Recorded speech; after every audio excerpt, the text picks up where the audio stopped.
Hello সবাই, আপনারা দেখছেন স্পাইস ঘর ইউটিউব চ্যানেল। আজকের ভিডিওতে আমি রান্না করে দেখাবো ঘরে থাকা মশলা দিয়ে কিভাবে সহজেই পারফেক্ট স্বাদে তেহারি রান্না করা যায়। আশা করি আমার এই তেহারি রান্নার প্রসেসটি আপনাদের ভালো লাগবে।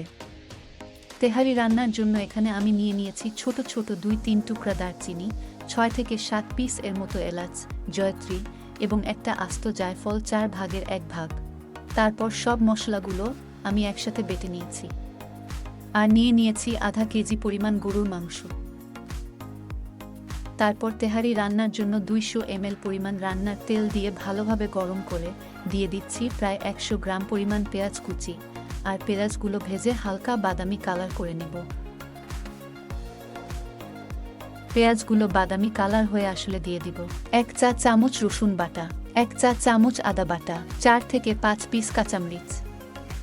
মশলাগুলো দিয়ে এভাবে বারবার নাড়িয়ে নিতে হবে, তা না হলে পেঁয়াজগুলো পুড়ে গেলে তেহারি রং এবং স্বাদ নষ্ট হয়ে যাবে। তারপর দিয়ে দিব বেটে রাখা মশলাগুলো। আর মশলাগুলো দিয়ে অল্প পরিমাণ পানি দিয়ে নাড়িয়ে নিব। আর দিয়ে দিব 1 চা চামচ লবণ, 1 চা চামচ গরম মশলা। সব মশলা দেওয়া হয়ে গেলে ভালোভাবে কষিয়ে নিব। তারপর দিয়ে দিব গরুর মাংস। আর মাংসগুলো দিয়ে চুলার আঁচ মাঝারি রেখে 4 থেকে 5 মিনিট নাড়িয়ে কষিয়ে নিব।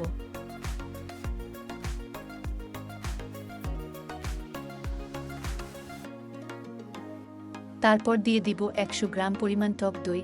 আর টক দই দিয়ে আমি আরও 4-5 মিনিট কষিয়ে নিব।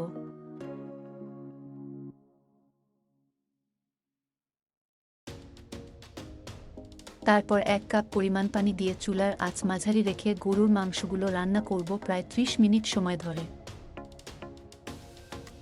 আর যখন রান্না করা গরুর মাংস নরম হয়ে যাবে তখন চুলা থেকে নামিয়ে নিব। এখন আমি তেহারি রান্না করার জন্য একটি কড়াইয়ে রান্নার তেল দিয়ে দিচ্ছি পেঁয়াজ। আর পেঁয়াজগুলো হালকা বাদামি কালার করে ভেজে দিয়ে দিব পোলাও চাল। এখানে আমি আধা কেজি পরিমাণ চাল নিয়েছি। আর আগে থেকেই চালগুলো প্রায় 20 মিনিটের মতো ভিজিয়ে ভালোভাবে ধুয়ে পানি জড়িয়ে নিয়েছি। আর চালগুলো দিয়ে আমি 2 থেকে 3 মিনিট সময় পর্যন্ত ভেজে নেব। তারপর দিয়ে দিব আধা লিটার পরিমাণ গরম পানি। তারপর যখন চালগুলো ফুটে উঠবে তখন দিয়ে দেব হালকা কুসুম গরম পানি দিয়ে গুলানো 3-4 চামচ গুঁড়ো দুধ। তারপর আবার চুলার আঁচ মাঝারি রেখে 5 মিনিটের জন্য ঢেকে রান্না করব। তারপর দিয়ে দিব স্বাদমতো লবণ। আর যখন চাল থেকে পানি শুকিয়ে আসবে তখন দিয়ে দেব আমি রান্না করা গরুর মাংস। মাংসগুলো দেওয়া হয়ে গেলে ভালোভাবে মেখে মিশিয়ে নিয়ে ঢেকে 4 থেকে 5 মিনিট রান্না করব। আর দিয়ে দিব 4 থেকে 5টা কাঁচামরিচ এবং 2 থেকে 3 চা চামচ ঘি।